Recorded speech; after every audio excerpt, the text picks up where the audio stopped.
नमस्कार दोस्तों, BR07 news में आपका स्वागत है। मैं हूं हाजिर आज का न्यूज अपडेट लेके। एक बार फिर से लॉकडाउन की अवधि समाप्त होने का वक्त आ गया है। लोगों को इंतजार है कि एक बार फिर से लॉकडाउन में क्या क्या बदलाव आएंगे या लॉकडाउन अनलॉक हो जाएगा।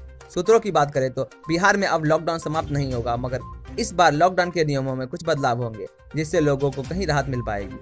हमें प्राप्त जानकारी के अनुसार हम आपको बता दें कि 8 जून तक लॉकडाउन बढ़ सकती है, मगर छूट के साथ। वहीं हम दरभंगा की बात करें तो यहाँ कोरोना केस दिन प्रतिदिन कम होते जा रहे हैं, जिससे उम्मीद जताई जा रही है कि दरभंगा में कुछ छूट दी जाएगी जिससे लोगों को राहत मिल सके। वहीं नीतीश कुमार अधिकारियों के साथ बैठक करके यह निर्णय लेने वाले हैं और सभी जिलों की जानकारी जानने के बाद कुछ फैसला लेंगे। तो दोस्तों, देखने वाली बात यह होगी कि सरकार क्या फैसला लेती है, लॉकडाउन या अनलॉक।